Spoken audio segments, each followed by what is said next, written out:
जोड़ा है। बिस्मिल्लाहिर्रहमानिर्रहीम अस्सलाम वालेकुम नामरो टीवी लो जनाब ए खरगोश तुहानू दिखाइए हुण ऐसी समझो कि अज इतवार है एक जोड़ा असी खरगोशां दा रखया। अच्छा है भी एक है जी। अच्छा करीब बच्चे आने ने ए साडे दी इथे इना दे इधर कबूतर ने। हाँ जी इथे भी मेन ने उत्ते भी मेन ने फिर एक इन्हां ने अलग खुड्डा बनाया है जिथे मददगार कबूतर कह सकते हो। ठीक इन्हां दे अंडे उन्हां दे थल्ले जांदे ने। अच्छा ते ओ फिर बच्चे पालदे ने ते आ फिर यानी अगला जेड़ा दो ही खरगोश दो ही ने तोते किथे ने सारा कुछ दिखाओ ना। लो जी नाज़रीन हुण तोते भी दिखाए जाएंगे आलो बटेर भी दे और तुहाडी खैर है तो बड़ी गल है। लो जी इधरों दिखा लें इधरों नहीं सही इधरों ठीक है। लो जनाब बटेर भी देखो तोते भी देखो है जर्मी दे। इधर तार साहब ने काफ़ी शौक पाले दे ने हैं। हाँ जी फारग टाइम से बच्चे भी अच्छे आके अपना लुत्फ अंदोज होंदे ने उन्हां दे। अच्छा होरो की परे ए सब्जी सुब्जी देख लो नाज़रीन लगी थी ये तो बड़ी मेहनत का काम इन्होंने किया था। ऑस्ट्रेलियन तोते दूसरे है ऊपर तोते देखो जी नाज़रीन वो देखो रंग बिरंगे।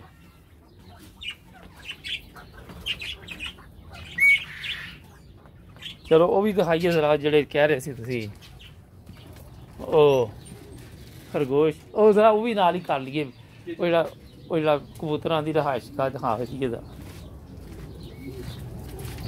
कर सकते तुसी काफ़ी शौक पाले दे दरवाजा खुला नहीं। ओ अच्छा अच्छा चलो उत्तों ही लंघ जाने। अली साहब दसणगे जनाब कि कबूतर देखो ये पार्ट 2 है नाज़रीन।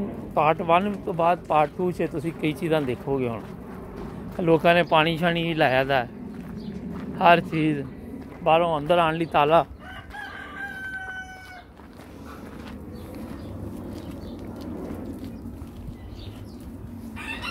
सफाई दा निजाम नहीं है पहले दसो है यही दसन लगा।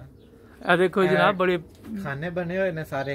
हाँ जी ते थल्ले जेडी बेल्ट लगी हुई है ठीक है वो बिठा करते ने सारा वो थल्ले आ जाता। वो वेखो उत्ते भी लगी है थल्ले भी लगी वाह पिछे मोटर है और जो चलना है इन्हें घूमना है एक राउंड करना है उस पट्टे ने साफ हो जाना है ते सारियां बाहर ऑटोमेटिक। अच्छा ते हर खुड्डा जेड़ा है ए देखो जी नाज़रीन हुण जेड़ा नज़ारा तुहानू दिखाना है ना कि सफाई किंज इत्थे रखी जाती है तुसी हो जाना परेशान कि ओ देखो एक कबूतर भी नज़र आ रहा है।